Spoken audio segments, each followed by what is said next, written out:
L'homme est dit, crois en l'homme, sinon tu es perdu. Je réponds, je crois en l'homme, Jésus-Christ de Nazareth, je suis sauvé. Car c'est en lui seul que se trouve le salut. Dans le monde entier, Dieu n'a jamais donné le nom d'aucun autre homme par lequel nous devions être sauvés. Acte 4, verset 12. L'homme est dit, crois en l'homme, sinon tu n'as pas Dieu. Je réponds, je crois en l'homme, Jésus-Christ de Nazareth, le Fils de Dieu. Car si quelqu'un reconnaît que Jésus est le Fils de Dieu, Dieu demeure en lui et lui en Dieu. 1 Jean 4, verset 15. L'homme est dit, crois en l'homme, sinon tu ne seras pas enlevé. Je réponds, l'enlèvement est une promesse déjà acquise en Jésus-Christ.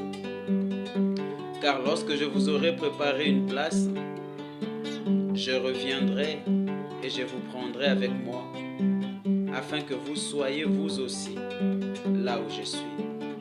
Jean 14, verset 3. Ainsi, Jésus me suffit. Oui, il me suffit.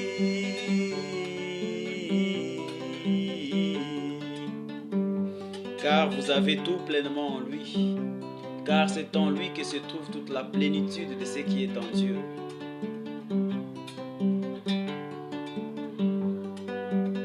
Que votre vie soit enracinée en lui, fermement établie en lui. Amen.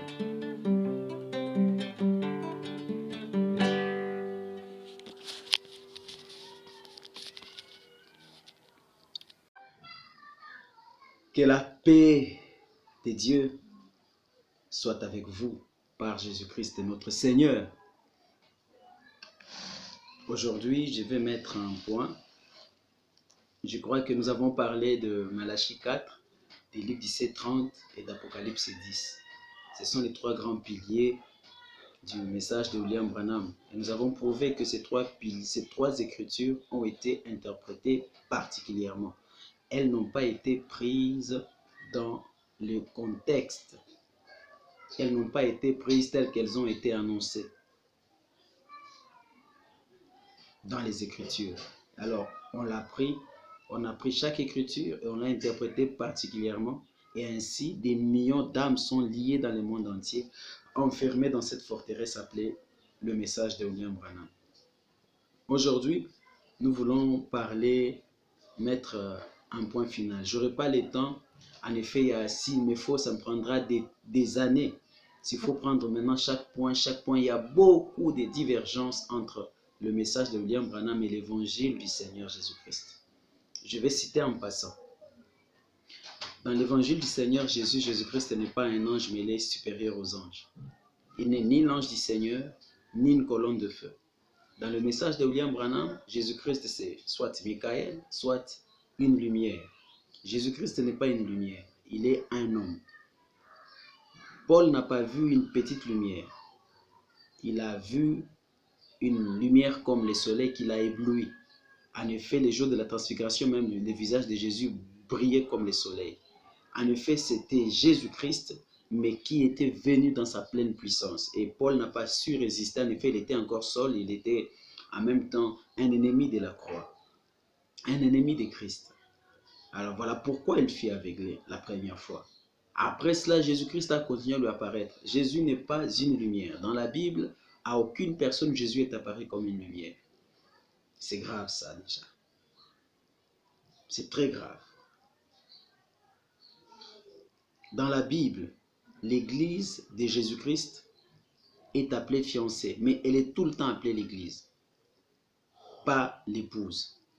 Les groupes que William Branham, la faction de William Branham, ces groupes qu'il a détachés de l'église de Jésus-Christ pour en faire ce qu'il a appelé épouse, son groupe à lui, c'est un isme. C'est appelé l'épouse. Et d'après eux, ils pensent que ce n'est que eux qui vont dans l'enlèvement. D'abord, ils sont sous une pente qui fera qu'ils risquent de rater cet enlèvement même. Deuxièmement, c'est un isme. C'est un isme. Dans l'évangile des apôtres, Jésus-Christ est le Fils de Dieu. C'est la révélation que Pierre a reçue et Jésus l'a validée. C'est la révélation que Paul a reçue. Quand Paul a vu Jésus pour la première fois, quand il en est sorti, il a prêché Jésus le Fils de Dieu. Dans le message de William Branham, on prêche que Jésus est Dieu, l'unique. Jésus n'est pas Dieu, l'unique. Jésus-Christ a été Dieu manifesté dans la chair. Il est le Fils de Dieu. Ça veut dire, vous devez voir, croire en Dieu et en son Fils Jésus-Christ pour avoir la vie éternelle. Parce qu'il dit, celui qui vous reçoit me reçoit, et celui qui me reçoit reçoit celui qui m'a envoyé. Jésus-Christ a été envoyé. Jésus-Christ est Fils de Dieu. Dans l'évangile, chez les apôtres, quand on reçoit le Saint-Esprit, on parle en langue. Dans tous les actes des apôtres, vérifiez les jours de la Pentecôte, 120 personnes parlaient en langue. Chez Corneille, plus de 100 personnes parlaient en langue. À Éphèse, là-bas, les 12 parlaient en langue. Dans la Bible, voilà 3 faits. Quand on reçoit le Saint-Esprit, on parle en langue. Le message de William Branham est contre le parler en langue, comme évidence initiale. Ainsi, péjorativement, ce don-là du parler en langue est toujours stigmatisé. Et il est si rare d'ailleurs. Voilà pourquoi je m'étais donné de rechercher le Saint-Esprit à la manière des apôtres. Ils parlaient en langue. Le Saint-Esprit est toujours accompagné du parler en langue quand on le reçoit pour la première fois. Et le parler en langue est donné à tous les chrétiens au temps des apôtres. Bien sûr, c'est différent que d'apporter un message dans l'église en langue et qui nécessite une interprétation. C'est un outil de prière et d'édification très nécessaire. Paul dit quand je prierai avec intelligence et je prierai aussi dans l'esprit. Dans le message de William Branham, Jésus-Christ vient 3 fois. Chez les apôtres, il n'y a que 2 venues. Jésus est venu la première fois, il viendra la seconde fois. Il y a beaucoup de points où William Branham diverge de Paul qu'il prétend être la photocopie. Il dit qu'il a prêché comme Paul. Il n'a prêché que comme Paul dans le baptême. En dehors du baptême, dans beaucoup de points, William Branham ne prêche pas comme Paul. Déjà, dans le point du Saint-Esprit, il ne prêche pas comme Paul. C'est grave. C'est très grave. Alors, qu'est-ce que je ferai? Je n'aurai pas vraiment le temps, sinon ce serait comme si mon ministère, c'est de corriger l'autre homme et de critiquer l'autre homme. Ce n'est pas pour cela que je suis là. Mon ministère, c'est de prêcher le Seigneur Jésus-Christ. Aujourd'hui, c'est la dernière vidéo sur William Branham et son message. Et puis, à partir de demain, par la grâce de Dieu, j'entre dans l'évangile tel que le Seigneur me l'a fait connaître. Que Dieu vous bénisse richement. Et c'est merveilleux. Je vous assure d'avance que Jésus-Christ accompagnera chaque prédication par sa puissance, par les signes, les prodiges et les miracles. Je vous assure d'avance que vous recevrez même le Saint-Esprit, ceux qui ne l'ont pas encore reçu à la manière biblique, alors que vous serez en train de suivre ces vidéos. Je vous assure dans le nom du Seigneur Jésus-Christ que les guérisons seront manifestes. La puissance de Dieu délivrera son peuple.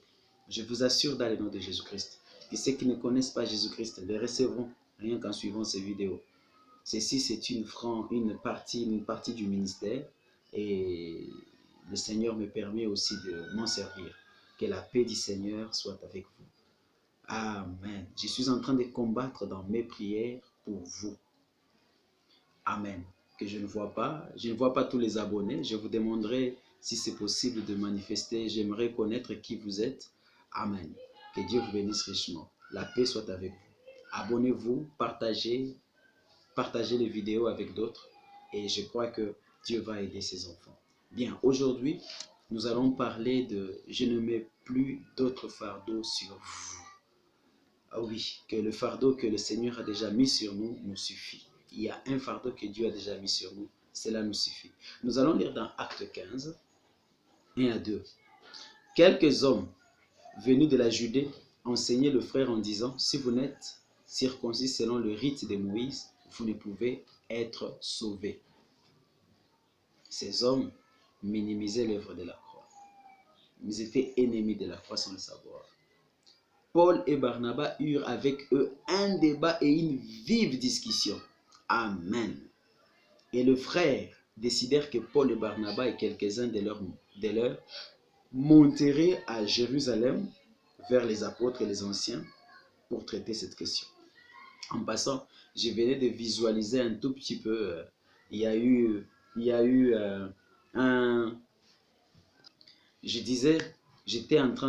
venais de visualiser aujourd'hui, il y avait une conférence entre guillemets quelque part là dans la ville sur l'épouse doit parler un seul langage et beaucoup de choses là.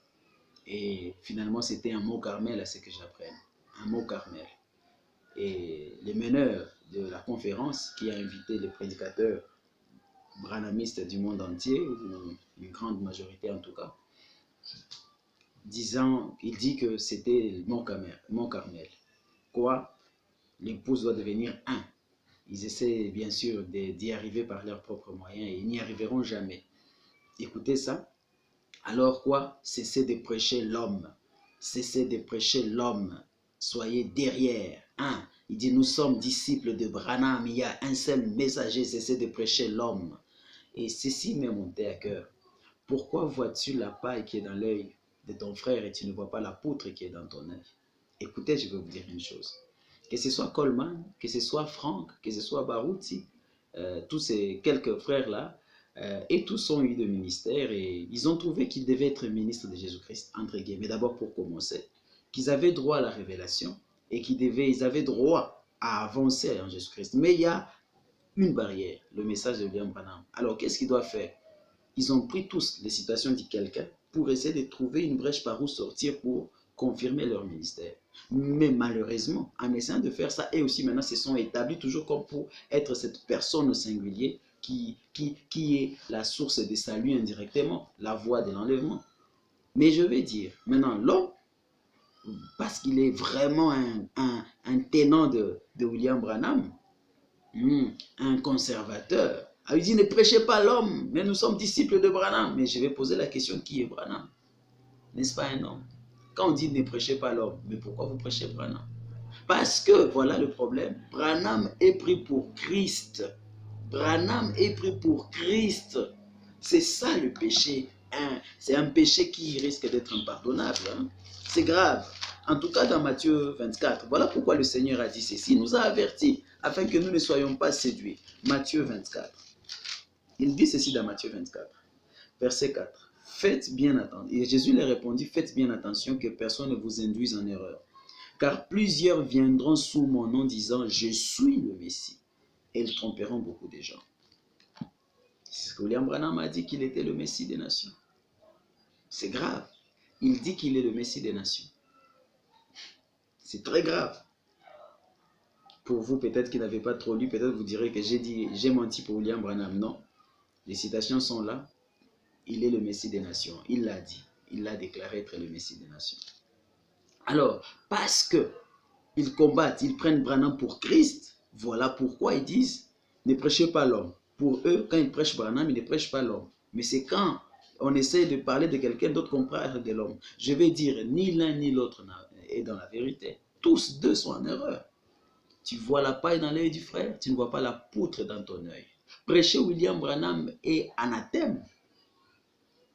C'est une malédiction par rapport à Jésus-Christ. C'est la personne de Jésus-Christ qui doit être prêchée. Les apôtres disent, Jésus-Christ est notre prédication, nous ne prêchons personne d'autre. Vous prêchez Jésus-Christ et vous prêchez l'homme qu'il a envoyé. C'est un péché grave. Miséricorde, que Dieu pardonne vos péchés si c'était possible. En effet, pour ceux qui sont dans l'ignorance, Dieu les délivrera comme il m'a délivré. Mais il y a plusieurs qui resteront dans ça et qui sont en train d'aller tout droit en enfer sans le savoir. Je lis Matthieu 10. Écoutez le péché grave. Verset 40. Si quelqu'un vous accueille, c'est moi qui l'accueille. Or, celui qui m'accueille, accueille celui qui m'a envoyé. Encore une fois, c'est en tant que militaire, en tant que soldat de Jésus-Christ que je vous parle ce matin. C'est le but de ma tenue. Écoutez, si quelqu'un vous, Jésus-Christ, quand il a appelé au ministère, il a appelé 12 à la fois, quand il était encore sur terre, 12 apôtres. Aucun ne pouvait dire, je suis l'envoyé de Jésus-Christ, seul. Non. Et aucun n'était au-dessus de l'autre. Ils étaient tous apôtres. Et après le déversement du Saint-Esprit, finalement, il y avait au jour les jours des gens qui étaient appelés au ministère. Il n'y a pas une seule personne qui représente Jésus-Christ. Aucune. Tous sont serviteurs de Jésus-Christ. C'est lui qui vous, pas qui t'accueille, qui vous accueille. Parce qu'ils étaient nombreux. C'est cela la volonté de Dieu. Il y a un seul Seigneur, c'est Jésus-Christ. Et nous sommes tous frères. William Branham a quitté ses lots pour se mettre au-dessus des serviteurs de Dieu. Et voilà, donc il est Christ. Alors, pour bien confirmer ça, alors il a tout fait pour choisir 6 autres personnes avant lui, pour dire qu'il y avait d'autres messagers dans le passé. Moi, je ne suis que le 7e. C'est faux, parce que Paul n'était pas dans ce diagramme-là. Paul n'a pas été au-dessus des frères. Non, Paul était disciple, serviteur de Jésus-Christ. C'est ce qu'il dit dans 1 Corinthiens 15. Il dit que ce soit moi, que ce soit eux, voilà ce que nous prêchons. Même quand il dit dans Galates 1, il dit que même si un ange venait du ciel et annonçait un autre évangile, que c'est que, pas que je vous ai prêché, que nous vous avons, nous. Parce qu'il n'était pas le seul. Que Dieu soit béni. Alors William Branham a eu des visions. Il va avoir une vision où c'est lui qui conduit une certaine épouse au temps de la fin, lui seul. William Branham, déjà avec cette fausse doctrine, il a eu aussi des fausses visions qui sont prises pour la vérité. Vous voyez? Lui, il voit que c'est lui seul qui conduit l'église. Au temps des apôtres, ce n'était pas ainsi. N'est-ce pas un péché grave, ça? C'est Jésus-Christ le conducteur. Alléluia. Et il a envoyé le Saint-Esprit. C'est le Saint-Esprit qui nous dirige dans toute la vérité. Et le Saint-Esprit, ce n'est pas un homme au singulier. Ce n'est pas un homme. Le Saint-Esprit est déjà une personne, c'est une personne spirituelle. Alors, aujourd'hui, j'ai dit, c'est un fardeau qu'on a essayé de faire porter aux chrétiens. Mais Jésus dit, je ne mets pas d'autre fardeau sur vous. Voilà, que Dieu vous bénisse richement. Alors, écoutez, je ne mets pas d'autre fardeau sur vous. Amen. Vous voyez ces judaïsants dans Acte 15, 1 à 2. Ils disent, malgré la foi en Jésus-Christ, sans la circoncision de Moïse, pas de salut. Les branhamisants disent, malgré votre foi en Jésus-Christ, sans la circoncision de Branham, pour mieux dire le ministère de William Branham, pas d'enlèvement, ou plus pire, pas de salut. Paul et Barnabas eurent un vif débat avec ces gens. Et cela a engendré la première convention chrétienne avec comme thème « En qui faut-il croire pour être sauvé ?» En effet, cela tournait autour du salut, ou peut-être quel est le fondement du salut. Ainsi, vous voyez, alors, Paul il rapporte dans les Galates comment il s'est comporté face à ces prédicateurs de la loi sous la grâce. Galates 1, Galates 2, 1 à 5, il dit, 14 ans après, j'ai monté de nouveau à Jérusalem avec Barnabas, ayant aussi pris Tite avec moi. Ce fut d'après une révélation que j'y montais. Je leur exposais l'évangile que je prêche parmi les païens, et je l'exposais en particulier à ceux qui sont les plus considérés, afin de ne pas courir ou avoir couru en vain. Mais Tite, qui était avec moi et qui était grec, ne fut pas même contraint de se faire circoncire. Et cela à cause de faux frères qui s'étaient furtivement introduits et glissés parmi nous. Il les appelle de faux frères. Pour épier la liberté que nous avons en Jésus-Christ. William Branham s'est fait un faux frère. Ainsi, les frères du message de William Branham sont de faux frères, de faux chrétiens. Des chrétiens des noms parce qu'ils sont contre les autres chrétiens. Ils ne croient pas que les autres sont chrétiens. De faux frères. Avec l'intention de nous asservir. Nous ne leur cédâmes pas un instant et nous résistâmes à leurs exigences, afin que la vérité de l'évangile fût maintenue parmi vous. Il s'appelle frère, mais c'est frère branhamiste entre guillemets. Et on ne peut pas appeler quelqu'un d'autre frère. Vous savez qu'on peut, plusieurs ne me disent plus shalom d'ailleurs. Ils ne veulent pas me dire shalom. Ils me diront bonjour frère. Et c'est par hypocrisie en effet. Bonjour frère. Pas que Dieu te bénisse frère. Parce que pour eux frère, c'est celui qui croit en William Branham. Or, frère dans la parole de Dieu, ici, c'est frère en Jésus-Christ. Ah, je pleure. Alors, je suis dans la prière aussi pour mes détracteurs. Je crois, la parole m'a dit de prier pour vos ennemis. Je crois de tout mon cœur que parmi eux, il y a des saules, des gens à qui Jésus-Christ va aussi apparaître pour les rouvrir les yeux, faire d'eux des apôtres de l'évangile du Seigneur Jésus-Christ. Amen. Il les a appelés de faux frères. Quelle a été son attitude? Il dit, nous ne leur cédons pas un instant et nous résistons à leurs exigences afin que la vérité de l'évangile fût maintenue parmi vous. Ils avaient l'intention d'asservir les chrétiens. Voyez-vous? Quelle a été son attitude face aux faux frères? La résistance, afin que soit maintenue la vérité de l'évangile. Alléluia. Ces gens veulent se glorifier en nous imposant d'autres fardeaux que le fardeau de Christ. Écoutez, le jour de la convention, voici ce que Pierre a dit. Acte 15. Pierre se ressaisit quand même. Pierre se ressaisit. Il dit, 7. Après une longue discussion, Pierre se leva et leur dit, 7 jusqu'à 10 à 11. Mes frères, comme vous le savez, il y a déjà longtemps que Dieu m'a choisi parmi vous pour que j'annonce la bonne nouvelle aux non-juifs, pour qu'ils l'entendent et deviennent croyants. Dieu, qui lit dans les secrets des cœurs, a témoigné qu'il les acceptait, en leur donnant lui-même le Saint-Esprit comme il l'avait fait pour nous. Entre eux et nous, il n'a fait aucune différence puisque c'est par la foi qu'il a purifié leur cœur. Pourquoi donc maintenant vouloir provoquer Dieu en imposant à ses disciples un joug, donc un fardeau, que ni nos ancêtres, ni nous n'avons jamais eu de la force de porter? Judaïser. Aujourd'hui, c'est branhamiser. Faire des chrétiens de branhamistes. On évangélise des chrétiens. C'est un péché. Non, voici au contraire ce que nous croyons. C'est par la grâce du Seigneur Jésus que nous sommes sauvés, nous juifs, de la même manière qu'eux. Si un branhamiste prétend être sauvé, entre guillemets, c'est lui qui croit en Jésus-Christ. Il va dire, c'est parce que je crois en Jésus que je suis sauvé. Mais si tu crois que tu es sauvé, pourquoi tu n'as pas un frère qui n'est pas du message et que tu peux appeler ton frère de tout ton cœur, avec qui tu peux partager, prier ensemble pendant 1 heure, 2 heures? Pourquoi tu n'as que de frères branhamistes?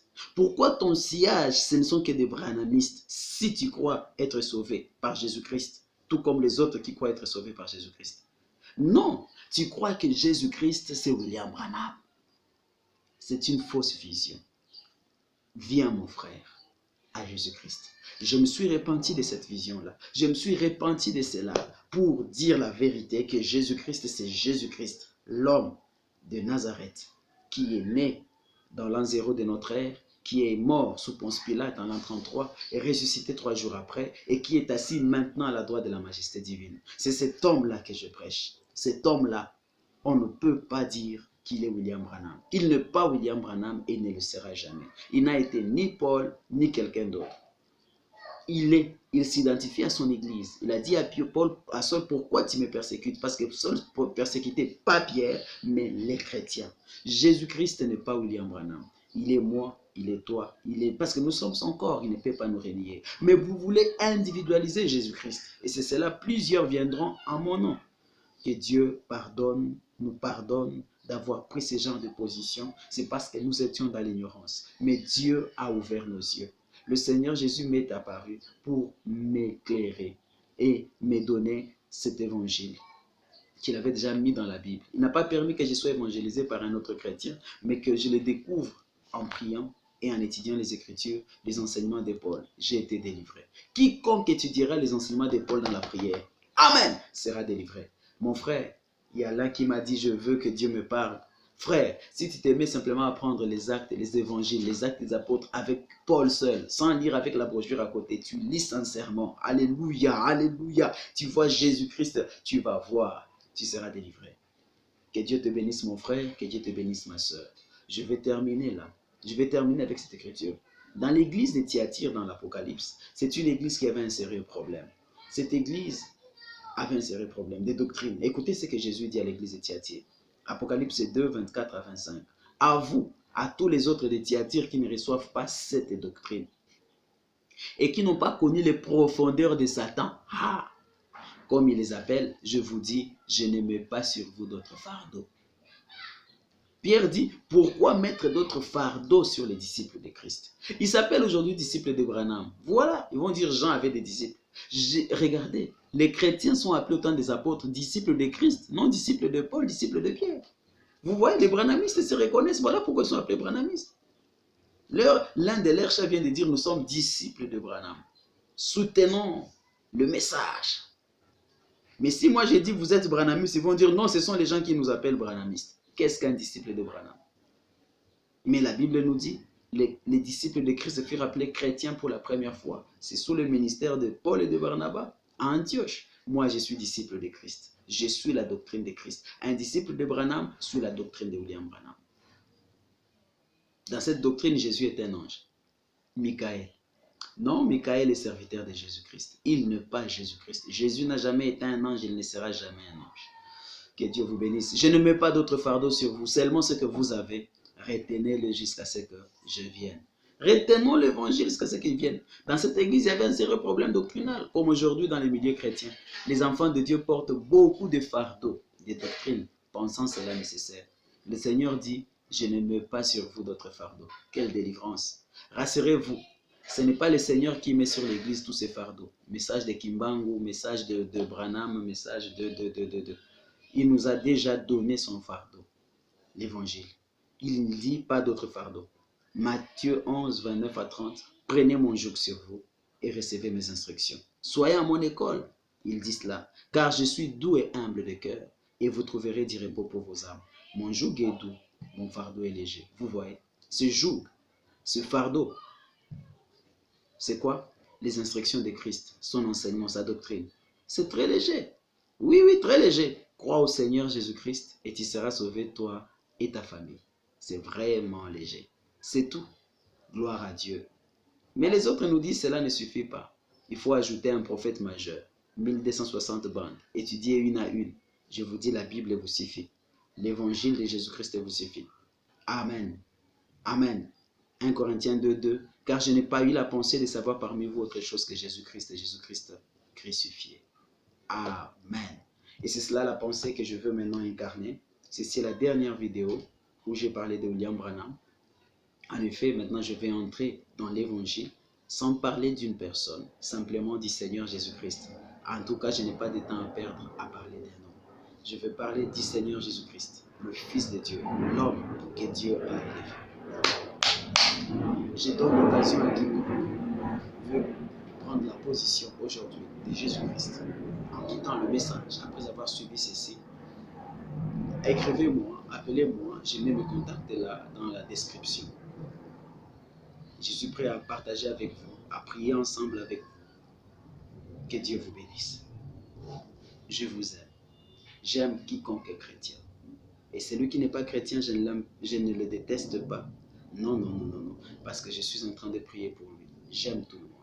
Mais j'aime spécialement le frère en Christ qui a déjà pris position pour lui. Comme la parole le dit. Pour ceux qui n'ont pas pris position, je suis en train de prier. Et je sais que tout le monde ne pourra pas recevoir cet enseignement. Jésus a dit, ne peuvent recevoir cet enseignement que ceux à qui cela est donné. Ceux à qui ceci est donné, le recevront. Dieu vous a donné de croire en Jésus-Christ seul. Vous le recevrez. Paix à vous. Shalom. Paix à vous encore. Merci Seigneur. Père Céleste, j'ai pris que le Seigneur Jésus-Christ passe partout où on écoute ceci. Que ceux qui sont malades soient guéris. Que ceux qui n'ont pas la paix du cœur la reçoivent. Que ceux qui sont instables deviennent stables. Que ceux qui ont des besoins financiers soient exaucés. Que ceux qui n'arrivent pas à se détacher de péché soient libérés au nom de Jésus-Christ. Merci. Merci Père au nom de Jésus. Amen.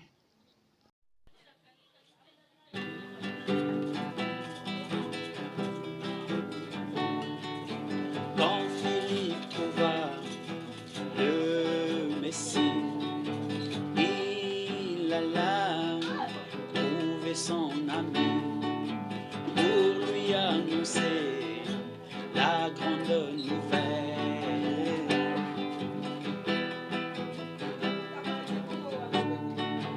Et Nathanaël, à son tour, s'est présenta devant le promis.